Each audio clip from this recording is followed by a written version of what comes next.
ॐ भूर्भुवः स्वः तत्सवितुर्वरेण्यं भर्गो देवस्य धीमहि धियो यो नः प्रचोदयात्। ओम शांति शांति शांति। नमस्ते मेरे दोस्तों, ये वीडियो नंबर है 32। महर्षि रामना से बातचीत संख्या नंबर 392 से हम इस वीडियो को शुरू कर रहे हैं। स्वामी लोकेशानंद ने पुनः कुछ प्रश्न और किए। भक्त, ऐसा मत है कि साक्षात्कार से पूर्व कुंडलिनी को जगाना आवश्यक है तथा उसकी जागृति देह को उष्णता प्रदान करती है। क्या ऐसा ही है? महर्षि योगी उसे कुंडलिनी शक्ति कहते हैं। यही भक्तों की भगवताकार वृत्ति तथा ज्ञानियों की ब्रह्माकार वृत्ति है। यह साक्षात्कार की प्रारंभिक आवश्यक अवस्था है। जो संवेदना उत्पन्न होती है उसे उषण कह सकते हैं। भक्त कुंडलिनी को सर्प के आकार का कहते हैं, किंतु वृत्ति ऐसे नहीं हो सकती। महर्षि ज्ञान मार्ग की कुंडलिनी को हृदय कहते हैं, जिसका नाड़ियों के समूह सर्प के आकार एवं कमल की कली आदि रूपों में भी वर्णन किया गया है। भक्त, क्या यह हृदय वही है जो शारीरिक हृदय है? महर्षि नहीं, श्री रमण गीता में इसको मैं भाव का मूल निर्धारित किया गया है। भक्त, परंतु मैंने पढ़ा है यह वृक्ष के दाहिनी ओर है। महर्षि, इस सब का आशय भावना को बल प्रदान करना है। षड चक्कर तथा अन्य अनेक आंतरिक तथा बाह्य लक्ष्यों के संबंध में पुस्तकें हैं। हृदय का विवरण भी अनेक लक्ष्यों में से एक है, परंतु यह आवश्यक नहीं। यह केवल मैं भाव का स्रोत है, यही अंतिम सत्य है। भक्त, क्या हम इसे अंतःकरणों का स्रोत मान सकते हैं? महर्षि, अंतःकरणों का वर्गीकरण 5 में किया गया है। नंबर 1 ज्ञान, 2 मन, 3 बुद्धि, 4 चित्त तथा 5 अहंकार। कुछ के अनुसार केवल बाद के 4 हैं, कुछ के मत से केवल 2 हैं, एक मन दूसरा अहंकार। और भी मत हैं कि अंतःकरण केवल एक है, जिसकी विभिन्न क्रियाएं उसे विभिन्न रूपों में भाषित करती हैं और इसलिए उसके भिन्न नाम हैं। इस प्रकार हृदय अंतःकरणों का स्रोत है।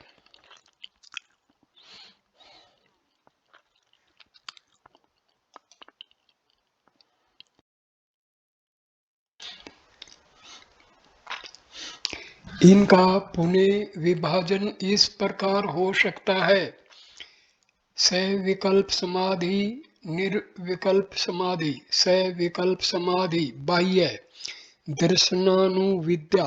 मन एक बाहरी दृश्य से दूसरे पर छलांग मारता रहता है, उसे उनके पीछे जो सत्यता है उस पर दृढ़ता से जमाना। शब्दानुविद्या बाहर के दृश्यों का उद्गम अद्वितीय सद्वस्तु से है, इसका अनुसंधान कर उसी पर टिको। सविकल्प समाधि के ये 4 प्रकार प्रयास सहित दिए जाते हैं। आंतरिक मन काम क्रोध आदि से पीड़ित है। देखो कि वहाँ कहाँ से उदय होते हैं, देखो कि वे कहाँ से उदय होते हैं तथा उनका अस्तित्व कैसे है। उनके स्रोत पर टिको। अनेक भांति के संकल्प हैं जो आंतरिक सत्यता से उदय होकर अपने आप को व्यक्त करते हैं। उस सत्यता पर जमे रहो। सविकल्प समाधि के ये चारों प्रकार प्रयास सहित किए गए हैं। निर्विकल्प समाधि बाह्य समस्त बाह्य दृष्टियों के अधस्थ एकमात्र सत्यता में विलीन हो अस्थायी दृश्यों से अनभिज रहना। इस अवस्था की तुलना तरंगहीन सागर से की गई है, जिसका जल शिथिल तथा शांत है। आंतरिक अंतस्तम अद्वित अस्तित्व में विलीन रहना, जो अद्वितीय सद्वस्तु है, जिससे सारे संकल्प आदि उदय होते हैं, तथा अन्य वस्तुओं से अनभिज रहना। इस अवस्था की तुलना उस ज्योति से की गई है जो वायु के वेग से अप्रभावित है, परंतु पूर्णतया सतत प्रज्वलित है। जब निर्विकल्प समाधि के ये प्रकार बिना प्रयास के होते हैं तथा यह अनुभूति हो जाती है कि बाह्य समाधि का तरंगहीन सागर तथा आंतरिक समाधि की शिथिल ज्योति एक ही है, तो उस अवस्था को सहज में निर्विकल्प समाधि कहते हैं। देह है जो जड़ है, आत्मा है जो शाश्वत है तथा स्वप्रकाशित है। इन दोनों के मध्य एक बाहरी दृश्य उदय हो गया है, अर्थात अहंकार, जिसे इन भिन्न भिन्न नामों से जाना जाता है। मन, बुद्धि, चित्त, अहंकार, शक्ति, प्राण आदि। अपने उद्गम को खोजो, वह खोज तुम्हें स्वतः ही हृदय तक ले जाएगी। अंतःकरण सूक्ष्म शरीर की व्याख्या करने हेतु केवल कल्पना है। शरीर पंच तत्व पृथ्वी, जल, वायु, आकाश और अग्नि से बना है। यह जड़ है। आत्मा शुद्ध एवं स्व प्रकाशित है और इस प्रकार प्रत्यक्ष है। इन दोनों का संबंध स्थापित करने हेतु सूक्ष्म शरीर को माना जाता है, जो कि एक ओर पंच तत्वों के सूक्ष्म रूप से तथा दूसरी ओर आत्मा के प्रतिबिंबित प्रकाश से मिलकर बना है। इस प्रकार सूक्ष्म शरीर, जो मन का पर्यायी है, संवेदनाशील तथा संवेदना रहित दोनों गुणों से युक्त है, अर्थात आभास। फिर पंच तत्वों पर सत्व गुण की क्रिया से सत्व अंश मन के रूप में तथा ज्ञानेंद्रियों के रूप में अभिव्यक्त होता है। राजस की क्रिया से रजो अंश प्राण तथा कर्मेंद्रियों के रूप में अभिव्यक्त होता है तथा तामस की क्रिया से तम अंश देह आदि का स्थूल दृश्य के रूप में अभिव्यक्त होता है। भक्त किंतु मन को इन तीन गुणों से भी युक्त माना जाता है। महर्षि, हाँ, सत्व में शुद्धता, क्रियाशीलता तथा प्रमाद आदि भी हैं। शुद्ध सत्व पूर्ण शुद्ध है। मिश्रित स्तव अन्य गुणों से युक्त स्तव है। सत्व गुण का अर्थ है अन्य दो गुणों पर उसका प्रभाव। बाद में श्री भगवान ने कहा, ऐसा कहते हैं कि विभिन्न विचारधाराओं के दर्शन शास्त्र की पेचीदा भूल भलैया विषय को स्पष्ट करती है तथा सत्य को प्रकट करती है, पर वास्तव में वे भ्रम ही उत्पन्न करते हैं, जहाँ की कोई भ्रम नहीं होना चाहिए। किसी भी वस्तु को जानने के लिए आत्मा का अनिवार्य होना आवश्यक है। आत्मा सुस्पष्ट है, आत्मा होकर क्यों नहीं रहते? अनात्मा की व्याख्या करने की क्या आवश्यकता है? उदाहरण के लिए वेदांत को लें। वे कहते हैं कि प्राण 15 प्रकार के हैं। विद्यार्थी को समस्त नाम तथा उनके कार्यों को रटाया जाता है। ऊपर जाने वाली वायु को प्राण कहते हैं, नीचे जाने वाली को अपान कहते हैं तथा इंद्रियों को परिचालन करने वाली वायु को अन्य नाम से कहते हैं। यह सब क्यों? कार्यों का वर्गीकरण, नामकरण तथा परिगणना आदि क्यों किया जाता है? क्या यह बोध पर्याप्त नहीं है कि एक ही प्राण समस्त कार्य संपादित करता है? अंतःकरण विचार करता है, इच्छा करता है, संकल्प करता है, तर्क आदि करता है और प्रत्येक क्रिया को किसी एक नाम जैसे मन, बुद्धि आदि का स्वभाव बताया जाता है। क्या किसी ने प्राण तथा अंतःकरणों को देखा है? क्या उनका कोई वास्तविक अस्तित्व है? वे केवल विकल्प हैं। ऐसे विकल्पों का कब और कहाँ अंत होगा? निम्नलिखित बात पर विचार करो। एक व्यक्ति सोता है। जागने पर वह कहता है कि वह सोया था। प्रश्न उठता है, सुषुप्ति में वह व्यक्ति क्यों नहीं कहता कि वह सो रहा है? उत्तर दिया जाता है कि वह तल में से किसी वस्तु को निकालने हेतु जल में डुबकी लगाए हुए व्यक्ति की भांति आत्मा में निमग्न है तथा बोलने में असमर्थ है। डुबकी लगाने वाला व्यक्ति जल के नीचे बोल नहीं सकता। जब वह वास्तव में पदार्थों को पुनः प्राप्त कर लेता है, वह बाहर आता है और बोलता है। अच्छा, क्या स्पष्टीकरण है? जल में होने के कारण यदि वह बोलने के लिए मुंह खोलेगा तो जल उसके मुंह में प्रवाहित हो जाएगा। क्या यह सरल नहीं है? किंतु दार्शनिक इतने सरल तथ्य से संतुष्ट नहीं होता। वह यह कहकर समझाएगा कि वाणी का देवता अग्नि है। यह जल का विरोधी है, अतः कार्य नहीं कर सकती। इसको दर्शन शास्त्र कहा जाता है तथा इस सब को जानने के लिए विद्वान कठिन परिश्रम कर रहे हैं।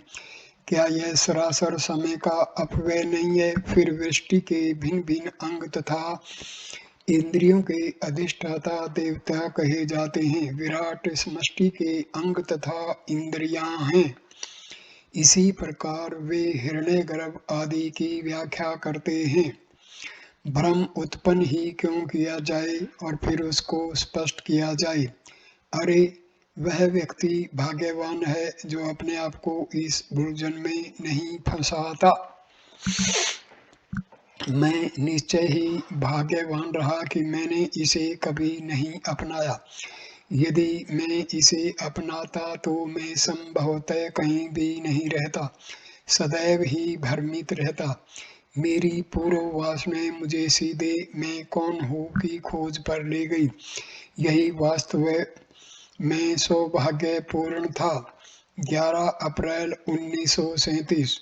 बातचीत संख्या नंबर 393। भक्त प्रबुद्ध भारत के मार्च के अंक में संत थेरेसा के आध्यात्मिक अनुभवों का संक्षिप्त वर्णन है। संत थेरेसा को मैडोना माँ मेरी की मूर्ति के प्रति अत्यधिक भक्ति थी, जो उनकी दृष्टि पड़ते ही सजीव हो उठती थी और उनको आनंद होता था। क्या यह शक्तिपात जैसा है? महर्षि, सजीव मूर्ति ध्यान बल की सूचक है। शक्तिपात मन को अंतर्मुख करता है। ऐसी भी एक प्रक्रिया है जिसमें मन को स्वयं की छाया पर एकाग्र किया जाता है तथा कालांतर में छाया सजीव होकर प्रश्नों के उत्तर देती है। यह सब मानसिक शक्ति अथवा ध्यान बल के कारण है। जो कुछ भी बाह्य है वह अस्थायी है। ऐसे दृश्य कुछ समय के लिए प्रसन्नता प्रदान कर सकते हैं, किंतु इनका परिणाम शांति नहीं हो सकता। इसकी प्राप्ति केवल अज्ञान के निवारण से ही हो सकती है। बातचीत संख्या नंबर 394। भक्त मन को शांत किस प्रकार करें?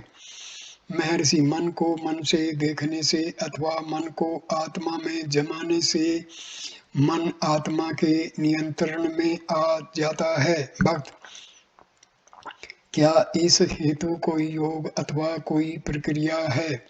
महर्षि, केवल आत्म विचार ही पर्याप्त है। बातचीत संख्या नंबर 395। भक्त, पूर्ण ब्रह्म की प्राप्ति किस प्रकार हो? गृहस्थ के योग्य कौन सी पद्धति श्रेष्ठ है? महर्षि, तुम अभी पूर्ण कह चुके हो। क्या तुम पूर्ण से पृथक हो? यदि उससे पृथक हो तो क्या वह पूर्ण हो गया? यदि पृथक नहीं तो यह प्रश्न कैसे उठा? यह बोध की ब्रह्म पूर्ण है तथा तुम उससे पृथक नहीं हो, यह अंतिमता है।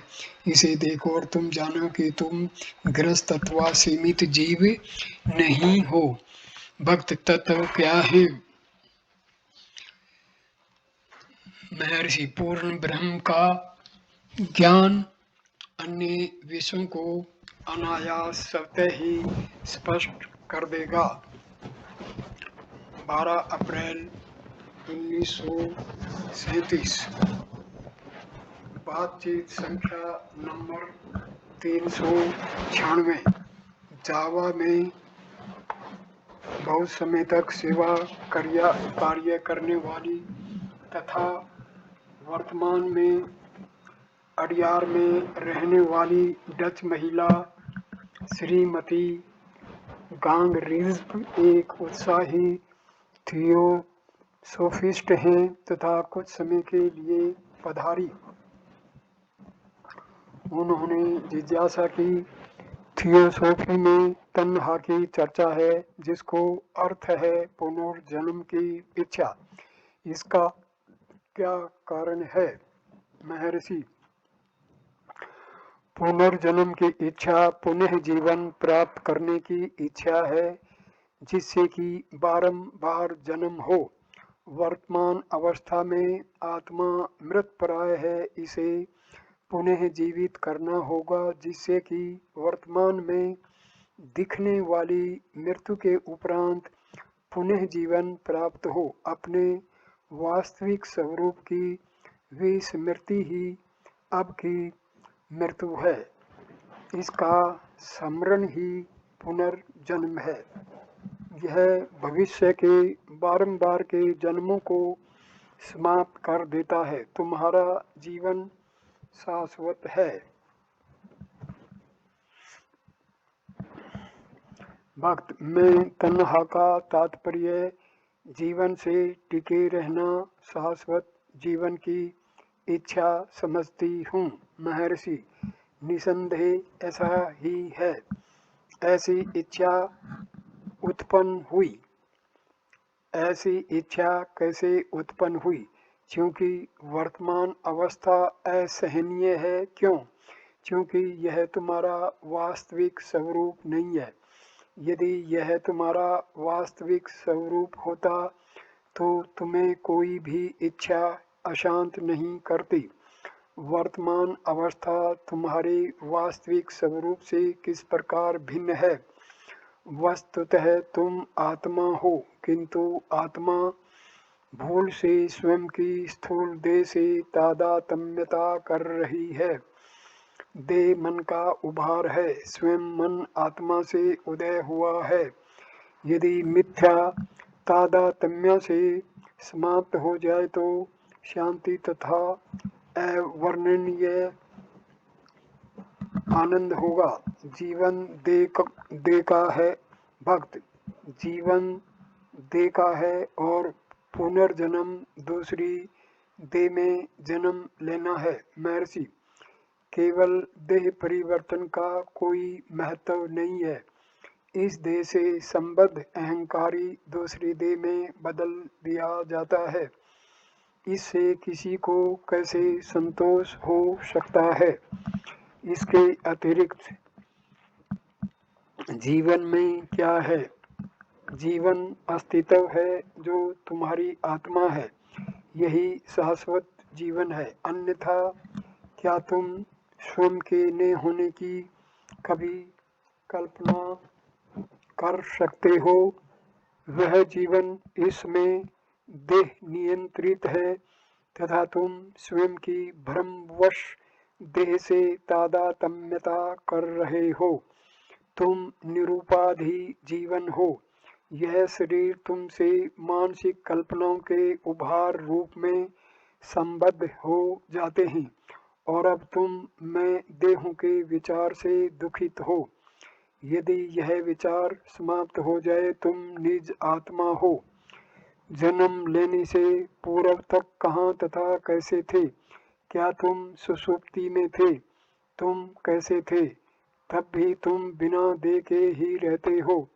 तदुपरांत अहंकार उत्पन्न होता है तथा फिर मन जो शरीर को उभारता है, इसका परिणाम होता है मैं देह हूँ विचार। देह का अस्तित्व होने से तुम कहते हो इसका जन्म हुआ था तथा यह मरेगी, और फिर इसी विचार को आत्मा में आरोपित कर कहते हो कि तुम जन्मे हो तथा मरोगे। वास्तव में सुषुप्ति में तुम बिना देह के रहते हो, किंतु अब तुम देह के साथ रहते हो। आत्मा बिना देह के रह सकता है, किंतु देह आत्मा से अलग नहीं रह सकती।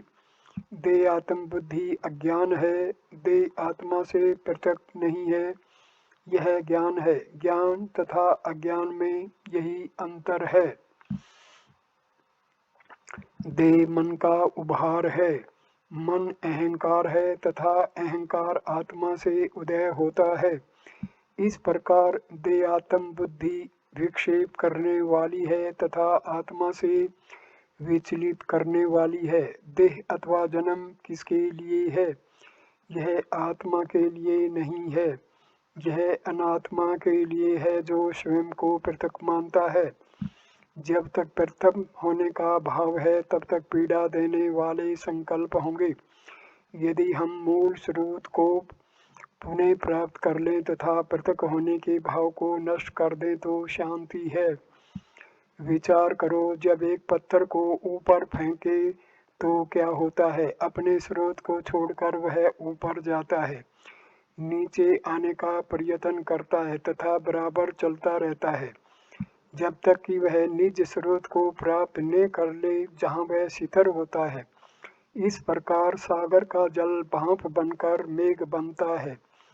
वायु मेघ को जल में परिवर्तित करती है, वर्षा के रूप में नीचे आता है और वर्षा का जल पहाड़ों पर गिरता हुआ सरिता एवं तालाब में होता हुआ अपने मूल स्रोत सागर में पहुंचकर ही शांति पाता है। इस प्रकार तुम देखो, जहाँ कहीं भी स्रोत से पृथक होने का भाव है वहीं उद्वेग एवं चांचल्य है।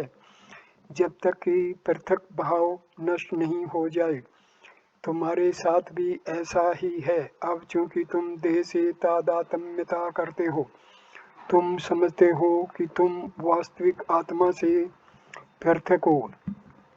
इस मिथ्या तादात्म्यता से नष्ट होने से पहले तुमको सुखी होने के लिए अपने मूल स्रोत को प्राप्त करना होगा। स्वर्ण एक आभूषण नहीं है, तथापि आभूषण स्वर्ण के अतिरिक्त कुछ नहीं है। आभूषण किसी भी आकृति का हो तथा आभूषण कितने ही भिन्न हो, केवल एक सत्यता है, संपूर्ण अर्थात स्वर्ण। इस प्रकार देह तथा आत्मा के बारे में भी है। अद्वितीय सद्वस्तु आत्मा ही है। स्वयं की देह से तादात्म्यता करना और फिर भी आनंद खोजना मगर की पीठ पर बैठकर नदी पार करने के समान देह से तादात्म्यता बहिर्मुखी प्रवृत्ति एवं मन के चांचल्य के कारण होता है। इस अवस्था में बने रहने से सदैव ही उलझन बनी रहेगी तथा कभी भी शांति नहीं होगी। निज स्रोत को खोजो, आत्मा में विलीन हो जाओ एवं केवल होकर रहो। पुनर्जन्म का अर्थ है वर्तमान अवस्था से असंतोष एवं पुनः जीवन प्राप्त करने की इच्छा, जहाँ कोई भी असंतोष नहीं होगा। जन्म देह का होने से आत्मा को प्रभावित नहीं कर सकता। देह नाश के उपरांत भी आत्मा विद्यमान रहता है। असंतोष का कारण शाश्वत आत्मा का नश्वर देह की मिथ्या तादात्म्यता से है। देह अहंकार की आवश्यक उपाधि है। यदि अहंकार नष्ट हो जाए तो शाश्वत आत्मा संपूर्ण दिव्य ज्योति में प्रकट होगा। देह स्लीव क्रॉस है। मानव का पुत्र ईशा अहंकार अथवा देह बुद्धि है। जब ईसा को सलीब क्रॉस पर चढ़ा देते हैं तब वह परमानंद कहकर आत्मा यीशु परमात्मा के पुत्र के रूप में पुनर्जीवित होता है। यदि तुझे जीना है तो वर्तमान जीवन त्याग। बातचीत संख्या नंबर 397। भक्त ने रहने की संभावना के फल स्वरूप भय होता है। यह देह से संबंध के कारण है। सुषुप्ति में देह का भान नहीं होता। भयभीत होने के स्थान पर व्यक्ति सुषुप्ति की कामना करता है जबकि उसे मृत्यु से भय होता है। इन दोनों दृष्टियों में यह अंतर क्यों है? महर्षि, सुषुप्ति की इच्छा अथवा मृत्यु का भय तब होता है जब मन सक्रिय है न कि स्वयं तत्संबंधी अवस्थाओं में।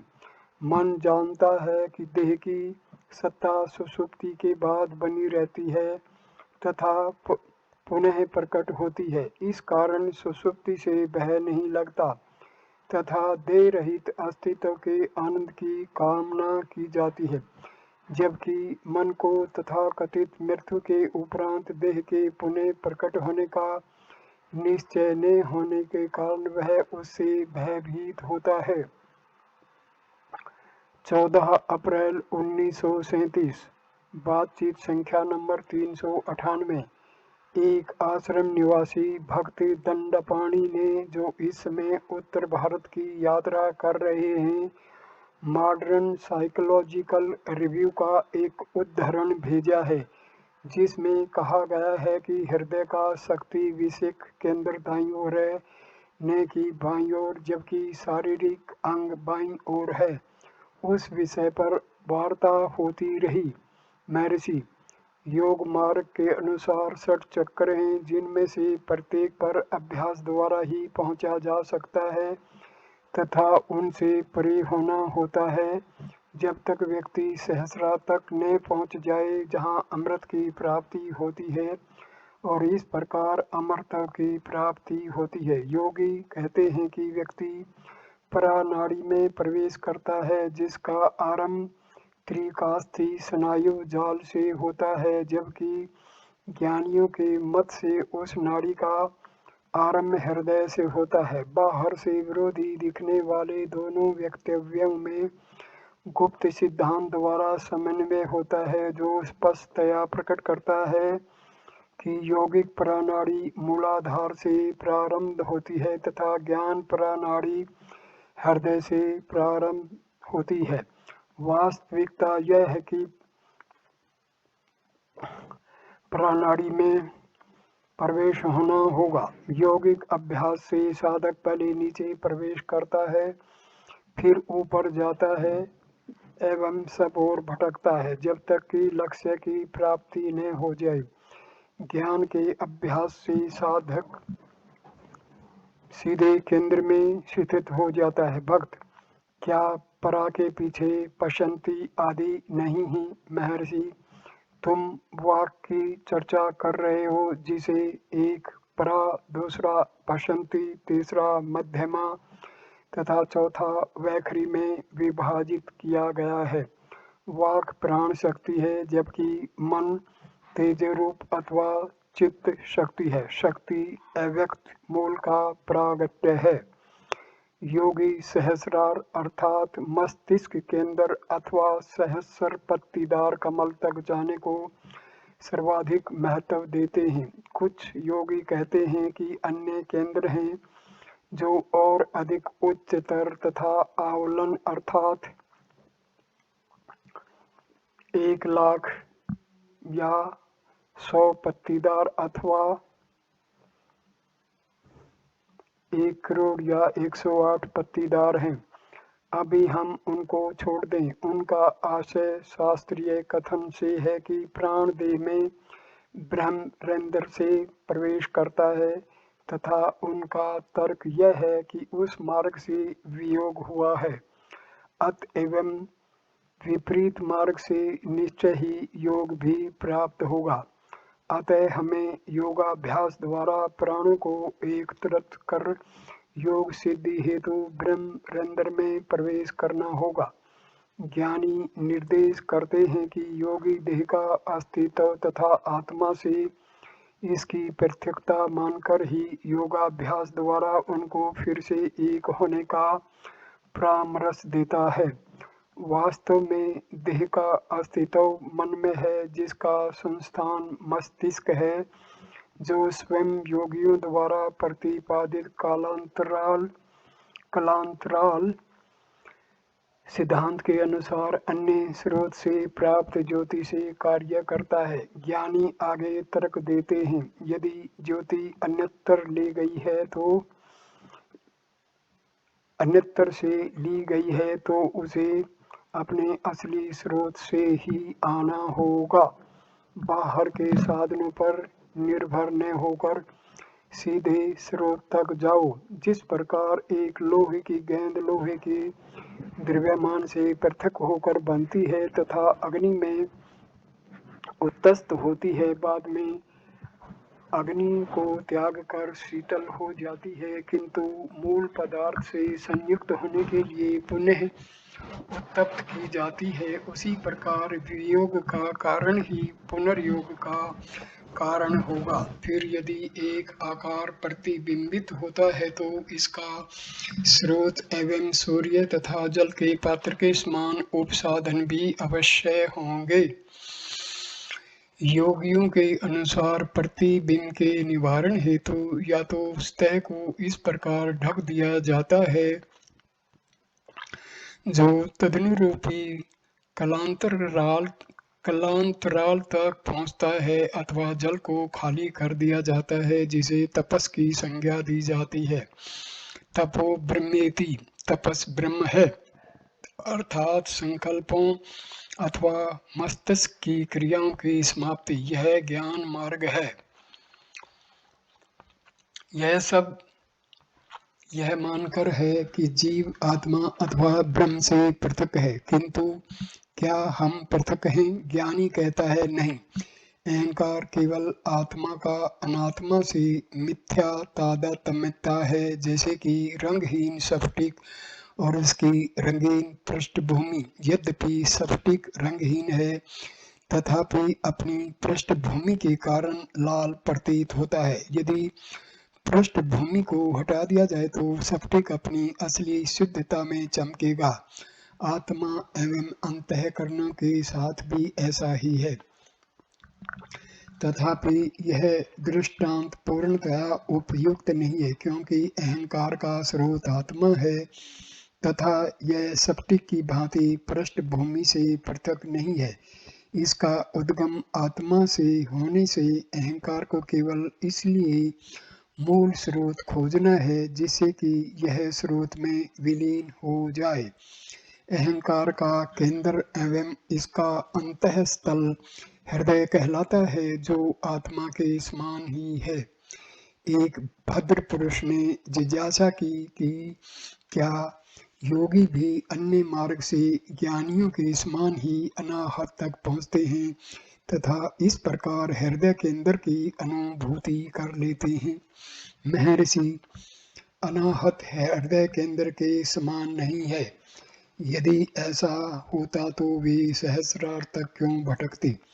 इसके अतिरिक्त यह प्रश्न इसलिए उठता है क्योंकि हम में पृथकता का भाव दृढ़ है।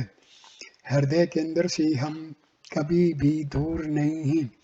अनाहत तक पहुँचने से पूर्व अथवा इसके आगे निकलने के पश्चात भी व्यक्ति केवल केंद्र में ही है, चाहे इसे कोई समझे या न समझे।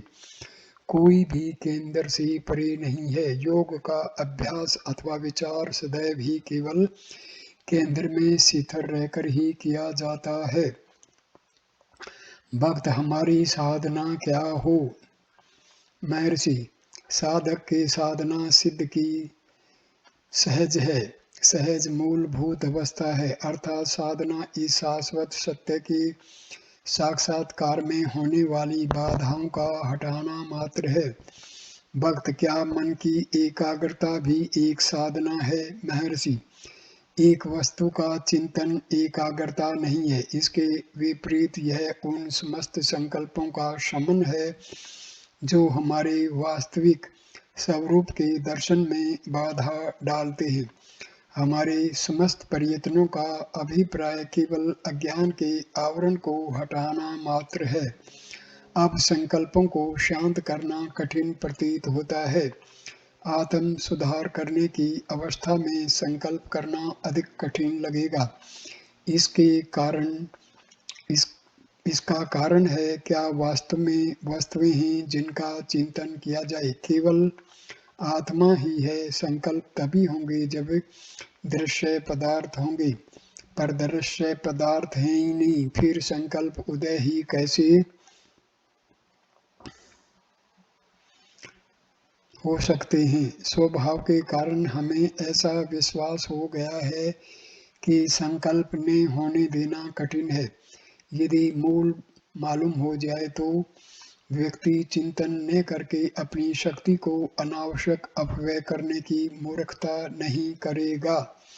भक्त क्या अभ्यास की अपेक्षा अनुग्रह अधिक प्रभावशाली नहीं है। महर्षि गुरु केवल अविद्या के निवारण में तुम्हारी सहायता करता है, क्या वह तुम्हें साक्षात्कार दे देता है। भक्त हम अज्ञानी हैं। महर्षि जहाँ तक तुम यह कहते हो कि तुम अज्ञानी हो, तुम बुद्धिमान हो, क्या वह मनुष्य पागल है जो यह कहता है कि वह पागल है। गुरु का अनुग्रह तुमको जल से बाहर निकालने के लिए सहायता हेतु बढ़ाए गए हाथ के समान है, अथवा वह अविद्या को दूर करने के लिए तुम्हारे मार्ग को सरल कर देता है। बट क्या यह अविद्या रोग की चिकित्सा हेतु औषधि की तरह नहीं है। महर्षि औषधि किस हेतु है। औषधि रोगी के स्वास्थ्य की मूल अवस्था को केवल पुनः स्थापित करती है। गुरु अनुग्रह ईश्वर आदि की यह सब चर्चा क्या है। क्या गुरु तुम्हारा हाथ पकड़ तुम्हारे कान में धीरे से कुछ कह देता है, तुम उसका अनुमान अपने जैसे ही कर लेते हो। क्योंकि तुम एक देह के साथ हो, तुम सोचते हो कि तुम्हारे लिए कुछ निश्चित कार्य करने के लिए वह भी एक देह है, उसका कार्य आंतरिक है। गुरु की प्राप्ति किस प्रकार होती है।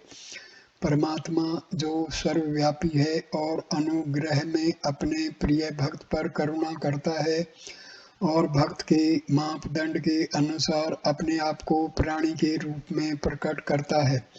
भक्त सोचता है कि वह मनुष्य है और देहों के मध्य जैसे संबंधों की आशा करता है, परंतु गुरु जो कि ईश्वर अथवा आत्मा का अवतार है, अंदर से कार्य करता है, व्यक्ति को उसके मार्ग की भूलों को देखने में सहायता करता है, और जब तक उसे अंदर आत्मा का साक्षात्कार नहीं हो जाए तब तक उसे सन्मार्ग पर चलने के लिए उसका मार्गदर्शन करता है।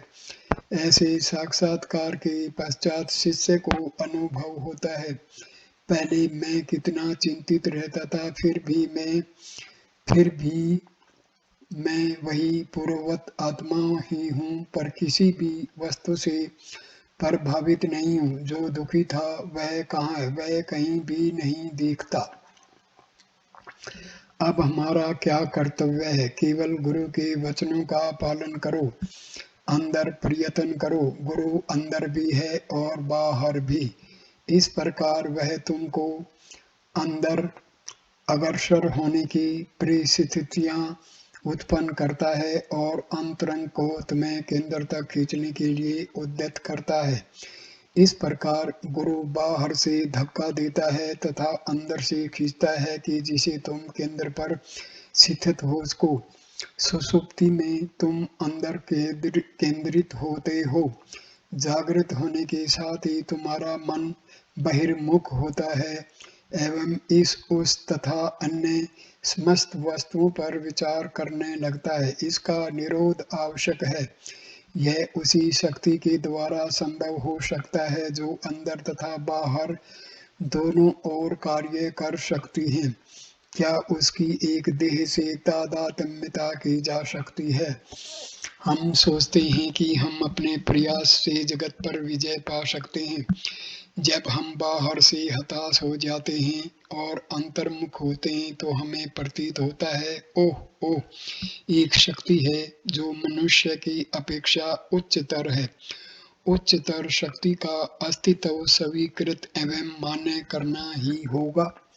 अहंकार अत्यंत शक्तिशाली हाथी है तथा इसे सिंह से कम कोई भी वश में नहीं कर सकता। जो इस उदाहरण में गुरु के अतिरिक्त कोई अन्य नहीं है, जिसका दर्शन मात्र हाथी को कंपित कर खत्म कर देता है। समय आने पर हमें मालूम होगा कि जब हम नहीं होते हैं तो तभी हमारा ऐश्वर्य होता है। उस अवस्था को प्राप्त करने हेतु मनुष्य को अपने आप को समर्पण करते हुए कहना होगा, प्रभु आप मेरे आश्रय दाता हैं। तब गुरु देखता है यह व्यक्ति मार्गदर्शन का पात्र है और इसलिए उसका मार्गदर्शन करता है। भक्त आत्म समर्पण क्या है? महर्षि, यह आत्म संयम जैसा ही है। संस्कारों के कारण अहंकार कार्य करता है, पर उनके निवारण से संयम होता है। अहंकार तभी अपने आप को समर्पित करता है जब वह उच्चतर शक्ति को मान्यता देता है। इस प्रकार की मान्यता ही समर्पण है, अथवा अपने आप को समर्पण करना आत्म संयम है। अन्यथा अहंकार स्तंभ पर गढ़े चित्तर के समान शिथिल रहता है, जो अपने गंभीर भाव एवं थकी हुई आकृति से स्तंभ को अपने कंधों पर उठाए रखने का आडंबर करता है। शक्ति के बिना अहंकार का अस्तित्व नहीं रह सकता, किंतु वह समझता है कि वह स्वतः ही कार्य करता है। भक्त निरंकुश मन को कैसे नियंत्रित करें? महर्षि, या तो इसके स्रोत को खोजो जिससे कि यह लुप्त हो जाए, अथवा समर्पण करो जिससे कि यह निष्क्रिय हो जाए। भक्त, किंतु मन हमारे नियंत्रण से बाहर हो जाता है। महर्षि, हो जाने दो, उसका चिंतन न करो। जब तुम्हें इसका बोध हो तभी इसे पीछे की ओर लौटाकर इसे अंतर्मुख करो, यही पर्याप्त है। बिना प्रयास के किसी को सफलता नहीं मिलती है। मन का संयम किसी का जन्म सिद्ध अधिकार नहीं है। इन्हें गिने व्यक्ति अपने धैर्य के कारण ही सफल हुए हैं। रेलगाड़ी में एक यात्री अपनी मूर्खता के कारण ही अपने भार को सिर पर रखता है। यदि वह इसे नीचे रख दे तो उसे अनुभव होगा कि भार उसी प्रकार गंतव्य स्थान पर पहुंच जाता है। इस प्रकार हमें कर्ता का अभिमान न कर मार्गदर्शक शक्ति के प्रति आत्म समर्पण कर देना चाहिए। भक्त, स्वामी विवेकानंद का कथन है कि एक आध्यात्मिक गुरु शिष्य को आध्यात्मिकता पर्याप्त रूप से हस्तांतरण कर सकता है। महर्षि, क्या कोई पदार्थ है जो हस्तांतरित किया जाए? हस्तांतरण करने से आशय शिष्य होने की भावना का उन्मूलन करना है। गुरु यही करता है। ऐसा नहीं है कि वह शक्ति एक में कुछ था और बाद में उसका दूसरे में रूपांतरण कर दिया गया। भक्त, क्या अनुग्रह गुरु की देन नहीं है? महर्षि, ईश्वर, अनुग्रह एवं गुरु सब पर्यायवाची हैं तथा शाश्वत एवं सर्वव्यापी भी हैं। क्या आत्मा अभी भी अंतस्थ नहीं है? क्या गुरु उसे अपनी दृष्टि से प्रदान करे? यदि गुरु ऐसा समझता है तो वह उस नाम के योग्य नहीं है। पुस्तकों में दीक्षा के अनेक प्रकार हैं। हस्त दीक्षा, स्पर्श दीक्षा, चक्षु दीक्षा, मनो दीक्षा आदि।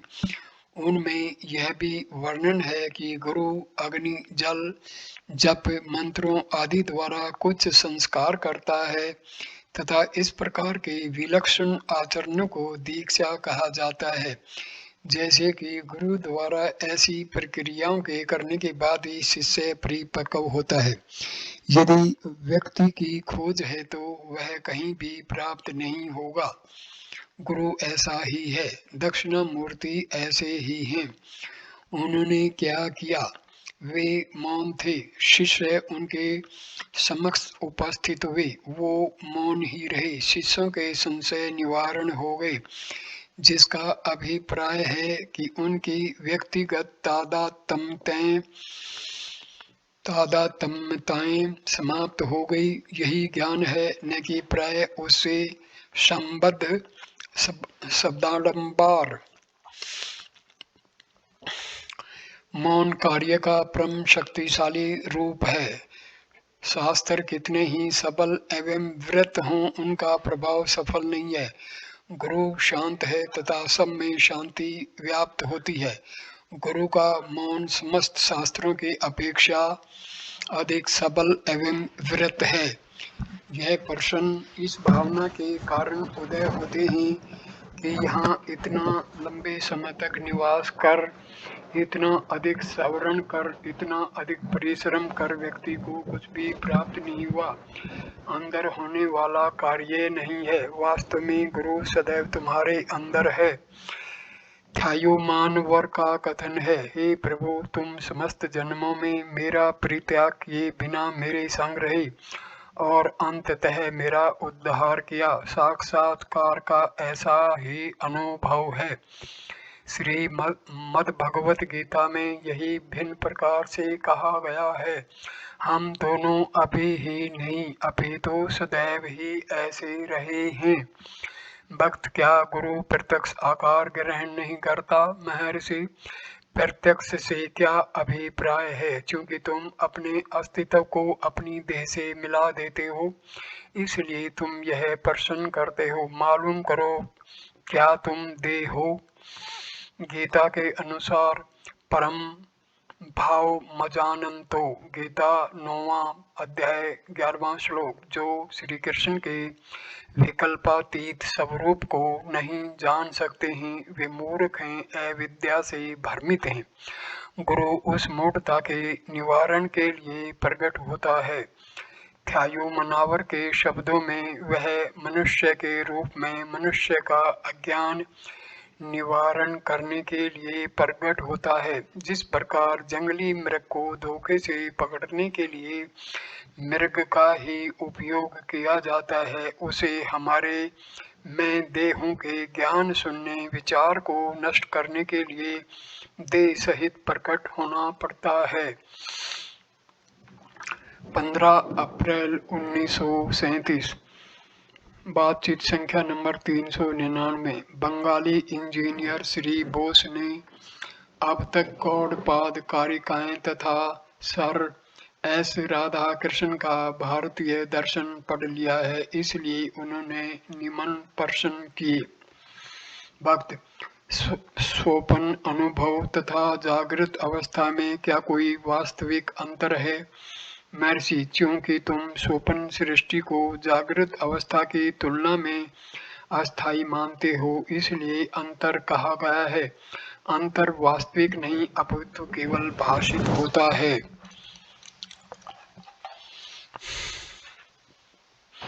भक्त, क्या जागृत अवस्था में दृश्य पदार्थ से स्वतंत्र हैं? महर्षि, यदि ऐसा होता तो दृश्य पदार्थ दृष्टा के बिना भी अवश्य ही रहते, अर्थात दृश्य पदार्थ ही तुमसे अपने अस्तित्व के बारे में कहते। क्या वह ऐसा करता है? उदाहरणार्थ, क्या तुम्हारे सामने चलती हुई गाय यह कहती है कि वह चल रही है, अथवा तुम स्वयं अपने आप ही कहते हो कि एक गाय चल रही है? पदार्थ है, चूंकि दृष्टा उनको अनुभव करता है। भक्त, गौड़पाद मांडुक्य कारिकाओं में कहते हैं कि ब्रह्म के दृष्टिकोण से दोनों अवस्थाओं में कोई अंतर नहीं है। महर्षि वास्तव में नहीं है। भक्त, मेरा विश्वास है भगवान भी यही कहते हैं। भारतीय दर्शन में प्रोफेसर राधाकृष्णन का मत है कि श्री शंकर ने ब्रह्मसूत्र की टीका में दोनों अवस्थाओं में भेद का प्रतिपादन किया है। क्या यह सत्य है? यदि ऐसा है तो यह क्या है? वास्तविकता के दृष्टिकोण से किसी प्रकार का भेद कैसे हो सकता है? जब तक मन किसी भी रूप में है, भेद रहेगा, किंतु आत्मा अद्वैत ब्रह्म के दृष्टि बिंदु से क्या कोई भेद हो सकता है? महर्षि, स्वप्न उसके लिए है जो कहता है कि वह जागृत है। वास्तव में आत्मा के दृष्टि बिंदु से जागृति तथा स्वप्न एक समान असत्य हैं। भक्त, क्या शुद्ध अद्वैत में विकास, सृष्टि अथवा अभिव्यक्ति के लिए कोई स्थान है? विचार के उस सिद्धांत के संबंध में क्या है जिसके अनुसार अपने वास्तविक स्वरूप से चित्त हुए बिना ब्रह्म ही जगत रूप में भासता है, जिस प्रकार रज्जु सर्प रूप भासती है। महर्षि, जगत के मिथ्यात्व को प्रमाणित करने की प्रक्रिया के भिन्न मार्ग हैं। स्वप्न का उदाहरण है, उनमें से एक है। शास्त्रों में जागृत, स्वप्न तथा सुप्ति का पर्याय वर्णन इसलिए किया गया है जिससे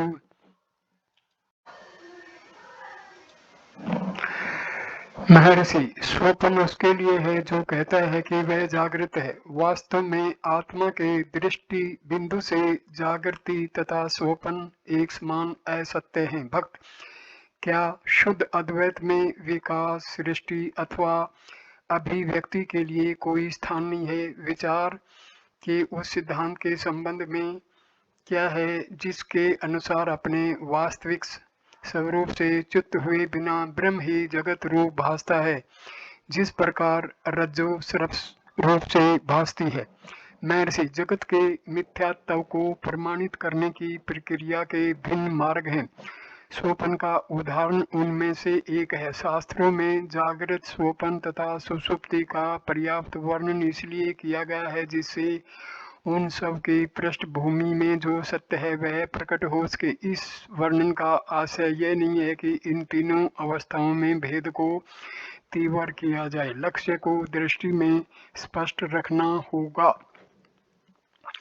अब वे कहते हैं जगत मिथ्या है। यह मिथ्यात्व किस मात्रा का है?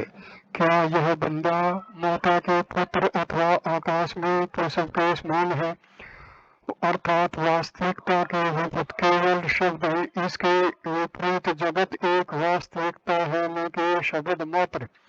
उत्तर है कि यह उस अद्वितीय सदवस्तु पर अध्यारोपण है जैसे मंद प्रकाश में कुंडलित रस्सी सर्प की भांति दिखे, किंतु यहाँ भी मित्र द्वारा उसे रज्जु बताए जाने पर भ्रांत धारणा तुरंत समाप्त हो जाती है, जबकि जगत के मिथ्यात्व की जानकारी होने के बाद भी वह बना रहता है।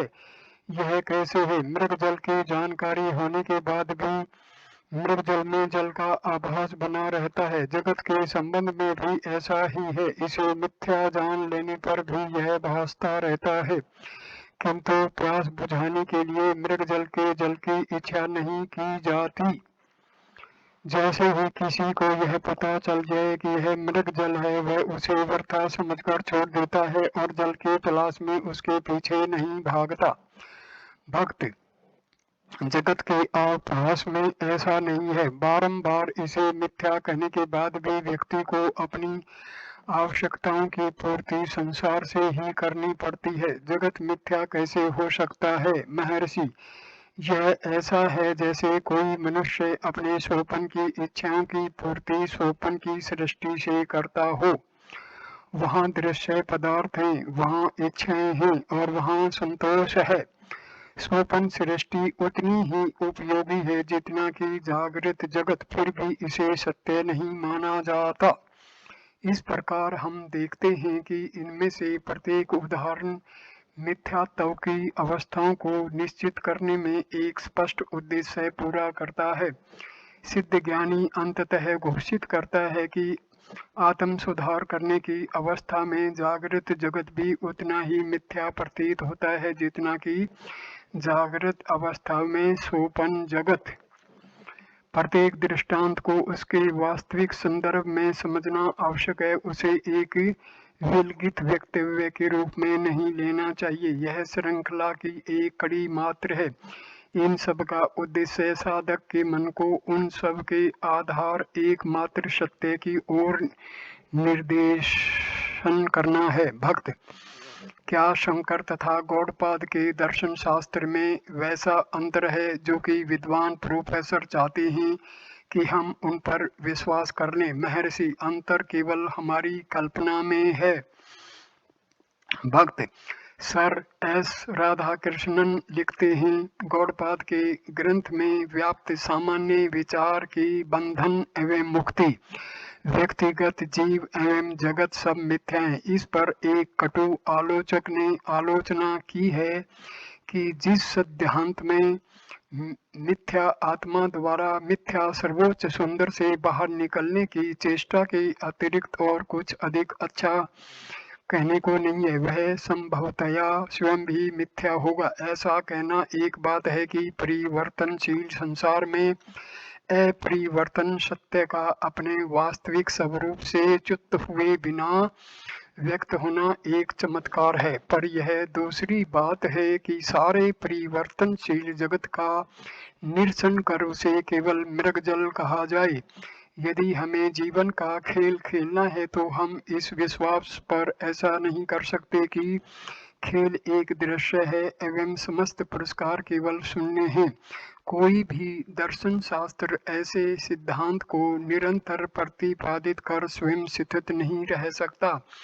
ऐसे सिद्धांत का सबसे बड़ा दोष यह है कि हमें उन पर पदार्थों के साथ निर्वाह करना होता है जिनकी स्थिति एवं महत्ता को हम सिद्धांततः निरंतर मिथ्या कह रहे हैं। इससे केवल यह स्पष्ट होता है कि इसके अतिरिक्त कुछ और भी है जिसके अंतर्गत जगत है एवं जो जगत से परे है, किंतु इसका आशय यह नहीं है कि जगत एक सोपन है।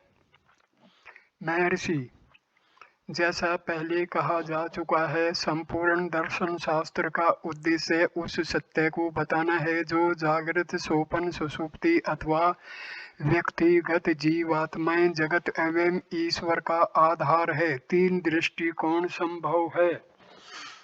एक, व्यावहारिक मनुष्य जगत के भिन्न रूपों को देखता है, उसके बनाने वाले की कल्पना करता है और अपने को दृष्टा मानता है। इस प्रकार यह सब केवल तीन मूल सिद्धांत रह जाते हैं, जगत, जीव तथा ईश्वर। उसे सृष्टि के उत्पन्न करने वाले के अस्तित्व की जानकारी होती है और वह अमरत्व को प्राप्त करने के लिए उसके पास पहुंचना चाहता है। यदि एक व्यक्ति इस प्रकार बंधन से मुक्ति प्राप्त कर ले तो भी अन्य व्यक्ति पूर्ववत रहते हैं जिन्हें अपने स्वयं के निर्वाण हेतु प्रयास करना होगा। मनुष्य न्यूनाधिक समस्त बाहरी दृश्यों के आधार पर एक ही सत्य को स्वीकार करता है। बाहरी दृश्य माया की लीला के कारण है। माया ईश्वर की शक्ति अथवा उसका विलास है। इस प्रकार भिन्न जीवात्माएं दृश्य पदार्थ आदि के होने से अद्वैतवादी दृष्टिकोण का विरोध नहीं होता। 2. प्रतिभाषिक जगत, जीव तथा ईश्वर सब की अनुभूति केवल एक दृष्टा करता है। दृष्टा से स्वतंत्र उनका कोई भी अस्तित्व नहीं है। इस प्रकार एक ही जीव है, चाहे जीवात्मा हो अथवा परमात्मा, से सब केवल मिथ्या है। 3. पारमार्थिक अर्थात अजातवाद, सृष्टि के न होने का सिद्धांत जिसमें अन्य कुछ है ही नहीं। वहाँ न सत्य है, न असत्य है, न प्रयास है, न उपलब्धि है, न बंधन है, न मुक्ति आदि। प्रश्न उठता है तब फिर समस्त शास्त्र परमात्मा को सृष्टि करने वाला क्यों कहते हैं? तुम जीव होकर सृष्टा की सृष्टि कैसे करते हो तथा तर्क करते हो कि जगत, जीव और ईश्वर केवल मानसिक कल्पनाएं हैं? उत्तर निम्नलिखित है।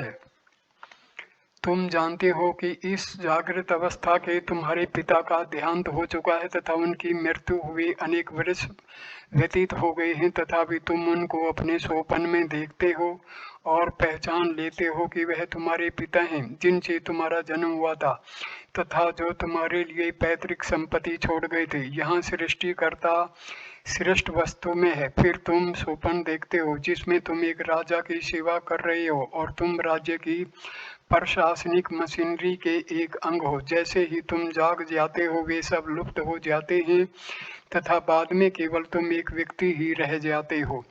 वे सब कहाँ थे? केवल तुम में ही। दूसरे उदाहरण में भी यही अनुरूपता है। भक्त, उपरोक्त व्यावहारिक विवेचना में माया कैसे आती है? महर्षि, माया केवल ईश्वर शक्ति अथवा उसका विलास है। भक्त, यह क्रियाशील क्यों होता है?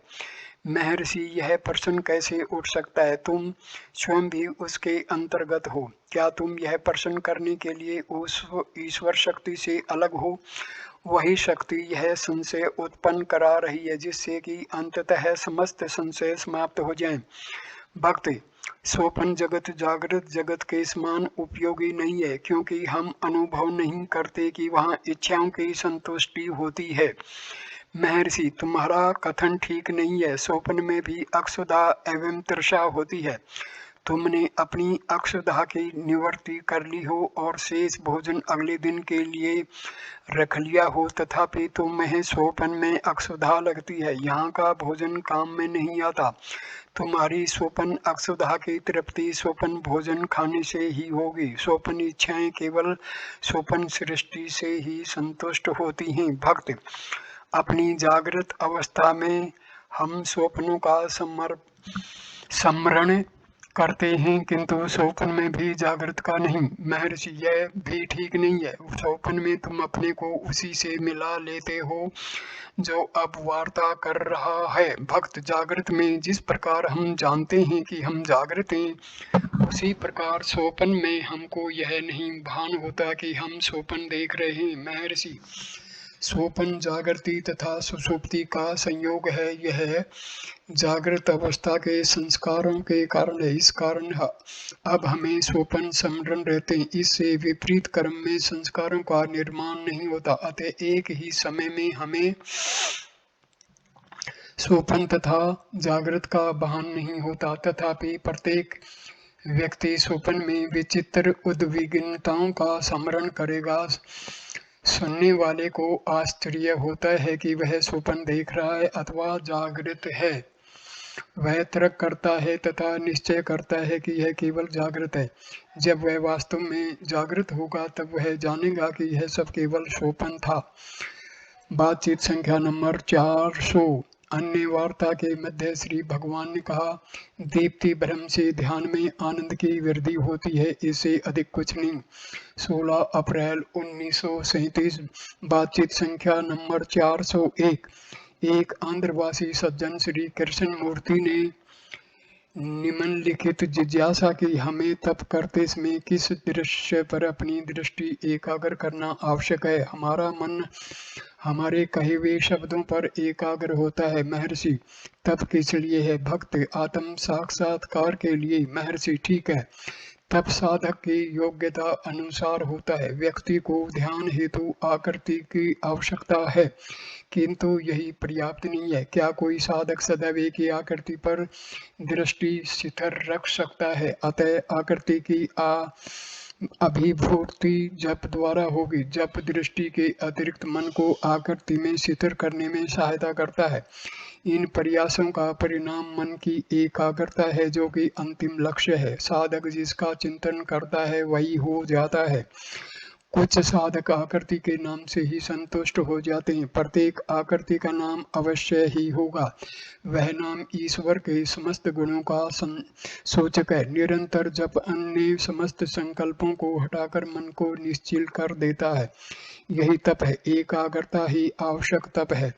तप क्या है? यह प्रश्न यह जानने के लिए किया गया था कि यह किस उद्देश्य का संपादन करता है। यह उद्देश्य के अनुसार रूप धारण करेगा। भक्त, क्या त्याग में जीवन भी तप नहीं है? महर्षि, यह भी एक प्रकार का तप हो सकता है। त्याग में जीवन वैराग्य से होता है। भक्त, मैंने एक व्यक्ति को उसके पूरे जीवन भर अपनी बाह को ऊपर किए देखा। महर्षि, यही वैराग्य है। भक्त, इसके लिए किसी को अपनी देह को पीड़ा क्यों पहुंचानी चाहिए? महर्षि, तुम समझते हो यह पीड़ा है, जबकि यह वर्त है तथा दूसरे व्यक्ति के लिए यह एक उपलब्धि तथा आनंद है। ध्यान बाह्य अथवा आंतरिक अथवा दोनों प्रकार का हो सकता है। बाह्य आकृति की अपेक्षा जप का अधिक महत्व है। इसका तब तक करना आवश्यक है जब तक यह सहज न हो जाए। इसका प्रारंभ प्रयास से होता है और जारी रहता है जब तक स्वतः ही न होने लगे। सहज होने पर इसे एक साक्षात्कार कहते हैं। अन्य कार्य करते हुए भी जप किया जा सकता है। वह जो है वही एकमात्र सत्य है। इसे आकृति, जप, मंत्र, विचार अथवा किसी भी प्रकार के प्रयास से प्रस्तुत किया जा सकता है। अंततः वे समस्त अपने आप को उसी एक अद्वितीय सद्वस्तु में रूपांतरित कर लेते हैं। भक्ति, विचार, जप असत को हटाने के लिए केवल हमारे प्रयासों के भिन्न रूप हैं। इस समय असत एक मोह ही है, सत्य हमारा वास्तविक स्वरूप है। भ्रांति के कारण हम असत में अर्थात संकल्पों एवं सांसारिक कार्यों में दृढ़ हो रही। इनके समाप्ति से सत्य प्रकट होगा। हमारे प्रयासों का ध्येय इनको दूर करना है। यह केवल सत्य के चिंतन से किया जाता है। यद्यपि वह हमारा वास्तविक स्वरूप है, तथापि ऐसा प्रतीत होता है जैसे हम सत्य का चिंतन कर रहे हैं। वास्तव में हम जो कुछ करते हैं वह इतना ही है कि हमारे वास्तविक स्वरूप से प्रकट होने में जो बाधाएं हैं उनको दूर कर दें। इस प्रकार ध्यान अथवा विचार अपने मूल स्वरूप में लौट आना है। भक्त, क्या हमारे प्रयास निश्चय ही सफल होंगे? महर्षि, साक्षात्कार हमारा स्वरूप है। यह कोई नवीन वस्तु प्राप्त नहीं करनी है। जो नवीन है वह केवल शाश्वत नहीं हो सकती। इसलिए यह संदेह करने की आवश्यकता नहीं है कि जीवात्मा की प्राप्ति करेगा अथवा नहीं। इस वीडियो को मैं यहीं विराम देता हूँ। अगला वीडियो नंबर 33 हम शुरू करेंगे, बातचीत संख्या नंबर 402। धन्यवाद दोस्तों, ये वीडियो देखने के लिए। नमस्कार।